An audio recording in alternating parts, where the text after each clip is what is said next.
జగిత్యాల జిల్లా ధర్మపురిలో గురువారం municipal కార్యాలయంపై ACB అధికారులు దాడులు నిర్వహించారు. ఈ దాడుల్లో ధర్మపురి మున్సిపల్ కమిషనర్ కందుకూరి శ్రీనివాస్ పట్టుబడ్డారు. మున్సిపల్ ఎన్విరాన్మెంట్ ఇంజనీర్ మహేష్ నుండి కమిషనర్ 20,000 రూపాయలు లంచం తీసుకుంటుండగా ఏసీబీ డీఎస్పీ రమణమూర్తి రెడ్ హ్యాండెడ్గా పట్టుకున్నారు. రెగ్యులర్ వేతనం కోసం 20,000 రూపాయలు కావాలని మహేష్ను మానసికంగా వేధించడంతో తీవ్ర మానసిక వేదనకు గురై మహేష్ ఏసీబీ అధికారులను ఆశ్రయించాడు. అధికారులు కమిషనర్ను వలపన్ని పట్టుకొని అదుపులోకి తీసుకున్నారు. నిందితుణ్ణి శుక్రవారం కరీంనగర్ ఏసీబీ కోర్టుకు తరలించనున్నట్లు తెలిసింది.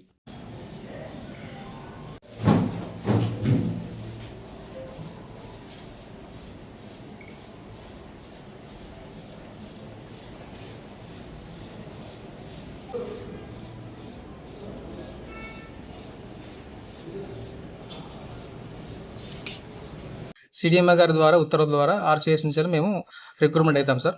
నేను అప్పుడు డిసెంబర్లో జాయిన్ అయినప్పుడు మా రెమ్యునరేషన్ ఎంత అంటే 23,000 సార్ అప్పుడు. అండ్ ఇయర్లీ మేము ఎవ్రీ ఇయర్ రెన్యువల్ చేసుకుంటూ వచ్చాము. ఇక్కడ నా వర్క్స్ ఏంటి అంటే జాబ్ చార్ట్ ఏంటంటే solid waste management and Swachh Survekshan and Harithaharam sir. ఈ 3 వర్క్స్ మేము డీలింగ్ చేసేవాళ్ళం సార్. అండ్ మానిటరింగ్ కూడా చేసేవాళ్ళం సార్. అంటే ఎవ్రీ ఇయర్ మా కౌన్సిల్ అప్రూవల్ ద్వారా తీసుకున్న వెంటనే ఇమీడియట్లీ ఎంఓయూ అగ్రిమెంట్ అనేది ఆర్సీఎస్కు పంపాలి. వాళ్ళు రెగ్యులర్గా విత్ ఇన్ 1 వీక్ లోపల వాళ్ళ ఎంఓయూ కూడా పంపిస్తారు మన మున్సిపల్ ఆఫీస్కు. సో ఎవ్రీ ఇయర్ ఇది రెన్యువల్ అయ్యేది సార్.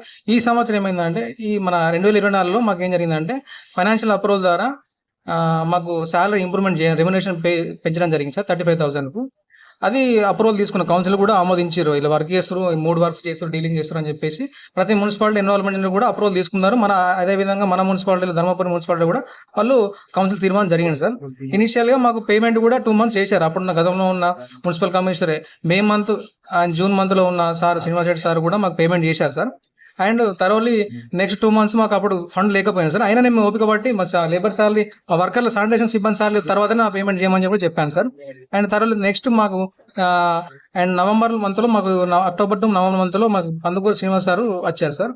ఇమీడియట్గా నాకు అవరికి 2 months పెండింగ్ ఉంది సార్. అప్పుడు జనరల్ ఫండ్ లేకుండే చేయమని చెప్తే ఆయన కొంచెం అన్పార్లమెంట్ అడిగినప్పుడు అన్పార్లమెంట్ లాంగ్వేజ్ యూజ్ చేయడం, నీ ఇష్టం లేనప్పుడు అడగడం అని చెప్పేసి వాళ్ళు కొంచెం బెదిరింపడం కూడా జరిగింది. ఆయన మీటింగ్ పెట్టినప్పుడల్లా కొంచెం టార్గెట్ చేసి మాట్లాడడం, వార్డ్ ఆఫీసర్ల ముంగట అవమానించడం, నీకు ఏం తెలుసు అని చెప్పేసి కొంచెం వ్యక్తిగతంగా మానసికంగా కూడా ఇబ్బంది పెట్టింది సార్ అతను. అండ్ అయినా నేను 3 months దాకా నేను భరించాను సార్. ఎందుకంటే నెక్స్ట్ మంత్ మాకు రెన్యువల్ ఉందని చెప్పేసి December 31st రోజు మాకు December 30 to 31st లాస్ట్ మంత్లో 2024లో మాకు ఎవ్రీ ఇయర్ యథావిధిగా కౌన్సిల్ కూడా తీర్మానం చేయడం జరిగింది సార్.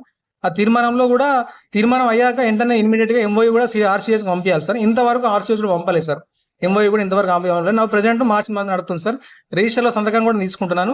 అండ్ యథావిధిగా నాకు ఇచ్చే ఆర్డర్లో నా వర్క్ కాకుండా వేరే వర్క్స్ కూడా అలాట్ చేస్తున్నారు సార్. అది కూడా నేను వర్క్స్ తీసుకున్నాను సార్. ఏదైనా కొన్ని వర్క్స్ నాకు ఆర్డర్ కాపీ ఇవ్వకుండా టౌన్ ప్లానింగ్ సెక్షన్లో కూడా చేయమని చెప్పారు సార్. నేను చెయ్యని చెప్పాను. ఆర్డర్ కాపీ పోయింది టౌన్ ప్లానింగ్ సెక్షన్లో చేయమంటే ఎవరు కూడా చేయరు సార్. అయినా కూడా నేను చెప్పాను. అది మనసులో పెట్టుకొని కొన్ని కారణాలు మనసులో పెట్టుకొని మార్నింగ్ 5 గంటలకు ఇక్కడికి ఆర్డినెన్స్కి వచ్చినా కూడా రిజిస్టర్లు కూడా దాయడం జరిగింది సార్. అతను వచ్చిన వెంటనే రిజిస్టర్లు దాయడం జరిగింది. టార్గెట్ చేసి మాట్లాడడం జరిగింది సార్. మానసికంగా వ్యక్తిగతంగా కూడా ఆయన టార్చర్ పెట్టింది సార్ ఇక్కడ మున్సిపల్ ఆఫీస్లో. అయినా కూడా మేము ఓపిక పట్టాం సార్. మా వరకు మేము చేసుకుని వెళ్ళిపోవాలని చేసాము. మొన్న రీసెంట్గా సాలరీ గురించి కూడా అడిగాను సార్. సాలరీ గురించి అడిగితే ఒక అమౌంట్ ఎక్స్పెక్ట్ చేసింది సార్.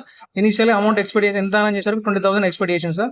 నాకు సెప్టెంబర్, నవంబర్, డిసెంబర్ మంత్ మాకు సాలరీ రావాల్సింది సార్. అక్టోబర్ 7 ఇవి ఇవ్వాల్సింది సార్. ఆల్రెడీ పేమెంట్ చేయాల్సింది కానీ ఇంతవరకు చేయలేదు సార్. ఈ అమౌంట్ ఈ ఎక్స్పెక్టేషన్ ఏంటనే నేను ఏసీబీ గారిని ఆశ్రయించడం జరిగింది సార్. సరే వారిని ఆశ్రయించగానే ఇమీడియట్గా ఈ అమౌంట్ పట్టుకోవడం జరిగింది, సార్ని పట్టుకోవడం జరిగింది సార్. ముఖ్యంగా ఏసీబీ గారికి ధన్యవాదాలు సార్.